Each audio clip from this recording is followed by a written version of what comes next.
എല്ലാവർക്കും ജുറാസ് കൊമേഴ്സിൻ്റെ പുതിയൊരു വീഡിയോയിലേക്ക് സ്വാഗതം. ഈ ഒരു വീഡിയോയിൽ നമ്മൾ ഡിസ്കസ് ചെയ്യുന്നത് ഫിനാൻഷ്യൽ ഡെറിവേറ്റീവ് സബ്ജക്റ്റിലെ ഇമ്പോർട്ടൻറ്റ് 2 മാർക്ക് ക്വസ്റ്റ്യൻസും അതിൻ്റെ ആൻസേഴ്സുമാണ്. 2 പാർട്ടായിട്ടാണ് നമ്മൾ വീഡിയോ ചെയ്യുക. ഇത് ഫസ്റ്റ് പാർട്ടാണ്. അടുത്ത പാർട്ടിലും കൂടെ 2 മാർക്ക് ക്വസ്റ്റ്യൻസ് ഇൻക്ലൂഡ് ചെയ്യും. ഈ ഒരു പാർട്ടിൽ നമ്മൾ ഉൾപ്പെടുത്തിയത് കഴിഞ്ഞ 2 വർഷങ്ങളായിട്ട് ചോദിച്ചുകൊണ്ടിരിക്കുന്ന ഏറ്റവും ഇമ്പോർട്ടൻ്റ് ആയിട്ടുള്ള 2 മാർക്ക് ക്വസ്റ്റ്യൻസും അതിൻ്റെ ആൻസേഴ്സുമാണ്. അടുത്ത വീഡിയോയിൽ ബാക്കി 2 മാർക്ക് ക്വസ്റ്റ്യൻസും ആൻസേഴ്സും നമ്മൾ ചെയ്യുന്നതായിരിക്കും. അതോടൊപ്പം തന്നെ നമ്മുടെ ക്ലാസ് നിങ്ങൾക്ക് ഇഷ്ടമായ നിങ്ങളുടെ ലൈക്കും കമൻറ്റും നമ്മളെ അറിയിക്കുക. അതുപോലെ ഇന്നത്തെ എക്സാം എങ്ങനെ ഉണ്ടായിരുന്നു, നമ്മൾ ഡിസ്കസ് ചെയ്തിട്ടുണ്ടായിരുന്ന ഒരുപാട് ക്വസ്റ്റ്യൻസ് ഇന്നത്തെ ഫണ്ടമെൻറ്റൽസ് ഓഫ് ഇൻവെസ്റ്റ്മെൻറ്റിൽ വന്നിട്ടുണ്ടായിരുന്നു. റിസ്കിൻ്റെ ടൈപ്പ്, അതുപോലെ ഡൗ തിയറി, ഫണ്ടമെൻറ്റൽസിൻ്റെ എസ്സേ ചോദിച്ചിട്ടുണ്ടായിരുന്നു. ദെൻ സെബിയുടെ റോള്, ഫംഗ്ഷനാണ് അതിൻ്റെ ആൻസർ ആയിട്ട് നിങ്ങൾക്ക് എഴുതാം. അതുപോലെ 2 മാർക്ക് നമ്മൾ ഡിസ്കസ് ചെയ്ത ഒട്ടുമിക്ക 2 മാർക്ക് ക്വസ്റ്റ്യൻസും ഇന്ന് ചോദിച്ചിട്ടുണ്ടായിരുന്നു. വളരെ ഈസി ആയിട്ട് എക്സാം എഴുതാൻ പറ്റുന്നൊരു ക്വസ്റ്റ്യൻ ആയിരുന്നു. അപ്പോൾ നമുക്ക് ഡെറിവേറ്റീവിൻ്റെ 2 മാർക്ക് ക്വസ്റ്റ്യൻസിലേക്ക് പോവാം. ഡെറിവേറ്റീവിൻ്റെ ഒരു മീനിങ് എല്ലാവരും പഠിച്ചു വെക്കുക.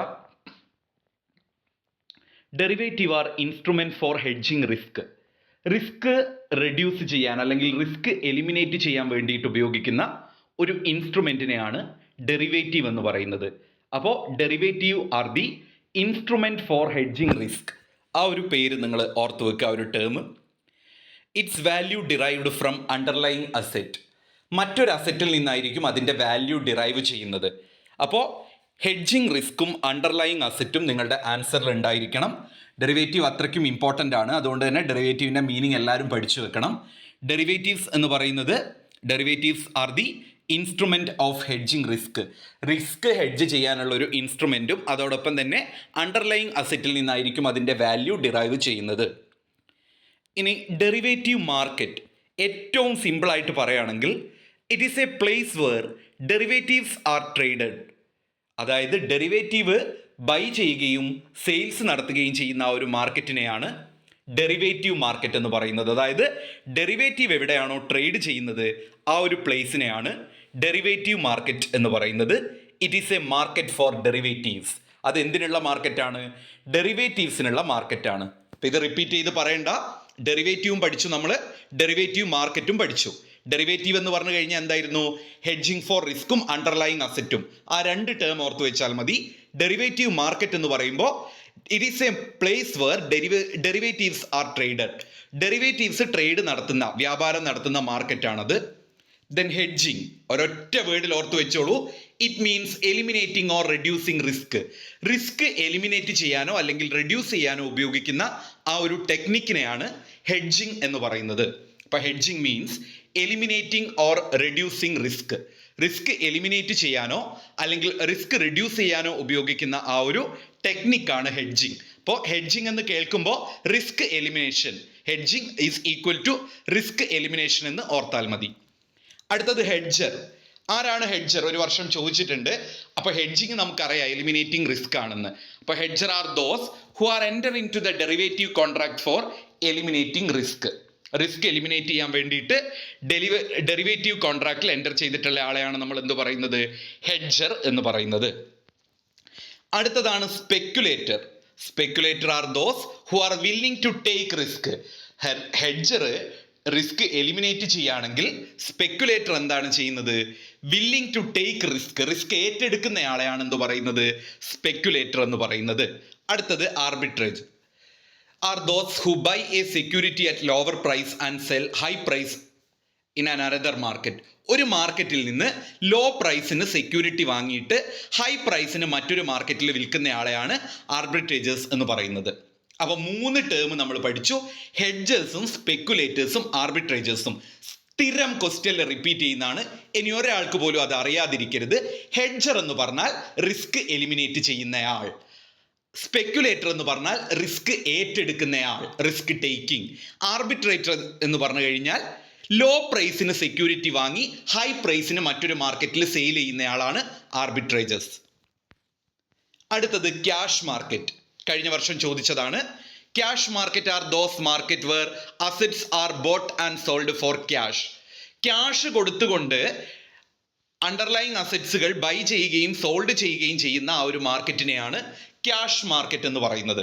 It's very simple.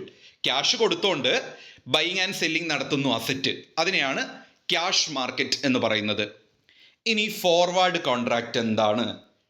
It is an agreement between, ഇതങ്ങനെ തന്നെ പഠിക്കണം. ഫോർവേഡ് ആയാലും ഫ്യൂച്ചർ ആയാലും ഒക്കെ തന്നെ ഫോർവേഡ് എന്താണ് വരുന്നത്?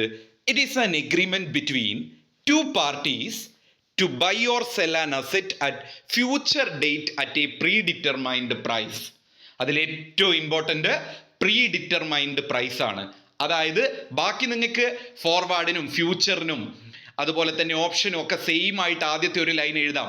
It is an agreement between, common ആയിട്ട് എഴുതാൻ പറ്റുന്നതാണ്.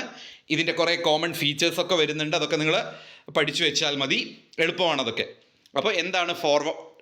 It is an agreement between two parties, അതെല്ലാത്തിലും എഴുതാം. രണ്ട് പാർട്ടീസ് തമ്മിലുള്ള എഗ്രിമെൻ്റ് ആണ്. To buy or sell an asset, ഒരു അസെറ്റ് ബൈ ചെയ്യാനും സെല്ല് ചെയ്യാനുമുള്ള എഗ്രിമെൻ്റ് ആണ്. അറ്റ് ഫ്യൂച്ചർ ഡേറ്റ്, ഭാവിയിൽ ഒരു ദിവസം. അറ്റ് പ്രീ ഡിറ്റർമൈൻഡ് പ്രൈസ്, പക്ഷേ എന്താണ്, അതിൻ്റെ പ്രൈസ് പ്രീ ഡിറ്റർമൈൻ ചെയ്തിട്ടുണ്ടാകും, അതിൻ്റെ പ്രൈസ് മുൻകൂട്ടി തീരുമാനിച്ചു വെച്ചിട്ടുണ്ടാകും. അതാണ് ഫോർവേഡ് കോൺട്രാക്റ്റിൻ്റെ പ്രത്യേകത, ഒരു പ്രീ ഡിറ്റർമൈൻഡ് പ്രൈസ് ആയിരിക്കും എന്നുള്ളത്. അടുത്തതാണ് ഫ്യൂച്ചർ കോൺട്രാക്ട്. ഫ്യൂച്ചർ എന്ന് പറയുന്നത് നേരത്തെ പറഞ്ഞ പോലെ തന്നെ it is an agreement between two parties to buy or sell an asset at future date at certain price. Predetermined അല്ല, സെർട്ടൈൻ പ്രൈസിനാണ്, ആ ഒരു സമയത്തെ പ്രൈസിനാണ്. അടുത്തത് മാർജിൻ സിസ്റ്റം, അതൊക്കെ ജസ്റ്റ് ഒന്ന് നോക്കി വെക്കുക. മാർക്കിംഗ് ടു മാർക്കറ്റ് ഇമ്പോർട്ടൻ്റ് ആണ്. ഫ്യൂച്ചർ ആണ് അടുത്തത് നമ്മൾ നോക്കുന്നത്. It is an agreement between two parties to sell an asset at certain time in future certain period. അപ്പോൾ അതിൻ്റെ ആ ഒരു ഡിഫറൻസ് നോക്കുക. പിന്നെ കോൾ ഓപ്ഷനും പുട്ട് ഓപ്ഷനും സ്ഥിരം ചോദിക്കാറുണ്ട്, ഒരൊറ്റ ലൈൻ ഓർത്താൽ മതി. Option to buy an underlying asset is called call option. നമ്മളൊരു അണ്ടർലൈങ് അസെറ്റ് ബൈ ചെയ്യാനുള്ള ഓപ്ഷനെയാണ് കോൾ ഓപ്ഷൻ എന്ന് പറയുന്നത്. Option to sell an underlying asset is called put option. അപ്പോൾ കോൾ ഓപ്ഷൻ എന്ന് പറഞ്ഞാൽ ബൈ ചെയ്യുന്നതിനെയാണ്, പുട്ട് ഓപ്ഷൻ എന്ന് പറഞ്ഞാൽ സെല്ല് ചെയ്യുന്നതാണ്. അപ്പോൾ ഒരു അണ്ടർലൈങ് അസെറ്റ് ബൈ ചെയ്യുന്നതിനെ കോൾ ഓപ്ഷൻ എന്നും ഒരു അണ്ടർലൈങ് അസെറ്റ് സെല്ല് ചെയ്യുന്നതിനെ പുട്ട് ഓപ്ഷൻ എന്നും പറയുന്നു. അടുത്തത് മണിനെസ് ഓഫ് ദി ഓപ്ഷൻ ആണ് പറയുന്നത്. It refers to potential profit or loss from the exercise of an option. ഒരു ഓപ്ഷൻ കോൺട്രാക്റ്റിൽ എൻ്റർ ചെയ്താൽ അതിൽ നിന്നുണ്ടാകുന്ന പ്രോഫിറ്റ് ഓർ ലോസ്, അതിനെയാണ് മണിനെസ് ഓഫ് ദ ഓപ്ഷൻ എന്ന് പറയുന്നത്. അപ്പം അത് ചോദിക്കാറുണ്ട്. അപ്പോൾ പൊട്ടൻഷ്യൽ പ്രോഫിറ്റ് ഓർ ലോസ് അത് ഓർത്താൽ മതി. ഓപ്ഷൻ കോൺട്രാക്റ്റിലെ സ്വാപ്പ്, സ്വാപ്പ് എന്ന് പറഞ്ഞാൽ ഏറ്റവും സിമ്പിളായിട്ട് എക്സ്ചേഞ്ച് എന്ന് ഓർത്ത് വെച്ചോളൂ. ഒന്നും അറിയില്ലെങ്കിൽ സ്വാപ്പ് മീൻസ് എക്സ്ചേഞ്ച് എന്നെങ്കിലും എഴുതി വെക്കാം. അപ്പോൾ it is an agreement between two parties to exchange a series of cash flows over a period in the future. അപ്പോൾ എന്താണ് എക്സ്ചേഞ്ച് ചെയ്യുന്നത്? സീരീസ് ഓഫ് ക്യാഷ് ഫ്ലോ ആണ്. പിന്നെ നമുക്ക് പറയണ്ടല്ലോ അത് രണ്ട് പാർട്ടീസ് തമ്മിലുള്ള കോൺട്രാക്റ്റ് ആണെന്നുള്ളത് നിങ്ങൾ ഓൾറെഡി പഠിച്ചു വെച്ചിട്ടുണ്ട്.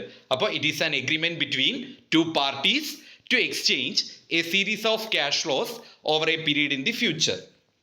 പിന്നെ LIBOR, London interbank offered റേറ്റിനെയാണ് ലിബർ എന്ന് പറയുന്നത്. പിന്നെ വാറണ്ട്, കഴിഞ്ഞ പ്രാവശ്യത്തെ ഫസ്റ്റ് ക്വസ്റ്റ്യൻ ആയിരുന്നു, what is warrant? Warrant are contract that give the right but not duty to buy or sell a security. അത് ഓർത്ത് വെച്ചോളൂ കേട്ടോ.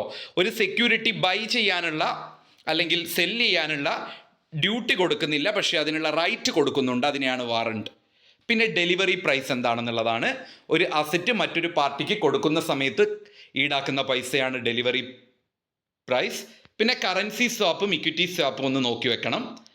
ദെൻ പ്രൈമറി മാർക്കറ്റ് എന്ന് പറഞ്ഞാൽ ഫ്രഷ് ഇഷ്യൂ ഓഫ് ഷെയർസ് ആണ് അവിടെ നടത്തുന്നത്, ന്യൂ ഇഷ്യൂ മാർക്കറ്റ് എന്നറിയപ്പെടുന്നുണ്ട്. സെക്കൻഡറി മാർക്കറ്റ് എന്ന് പറഞ്ഞാൽ ഓൾറെഡി ഇഷ്യൂ ചെയ്ത ഷെയർസ് ആണ്, അവിടെ സെക്കൻഡ് ഹാൻഡ് ഷെയർസ് ആണ് ഇഷ്യൂ ചെയ്യുന്നത്. പിന്നെ സാപ്ഷൻ, അത് സ്വാപ്പ് കോൺട്രാക്റ്റ് ആയിരിക്കും, പക്ഷേ എന്താണ്, കോൺട്രാക്റ്റിൽ എൻ്റർ ചെയ്യുമ്പോൾ സ്വാപ്പ് ആണെങ്കിലും അത് ഓപ്ഷൻ്റെ രൂപത്തിലായിരിക്കും ഉണ്ടാവുക, അതിനെയാണ് സാപ്ഷൻ എന്ന് പറയുന്നത്. നിങ്ങൾക്ക് ഡൗട്ട് ഉണ്ടെങ്കിൽ ഈ കാണുന്ന നമ്പറിലേക്ക് കോൺടാക്ട് ചെയ്താൽ മതി, സ്ക്രീനിൽ ഇപ്പോൾ കാണുന്ന നമ്പറിലേക്ക്. അപ്പോൾ ബാക്കി ഇതിൻ്റെ പാർട്ട് 2 അടുത്ത വീഡിയോയിൽ നമ്മൾ പോസ്റ്റ് ചെയ്യുന്നതായിരിക്കും.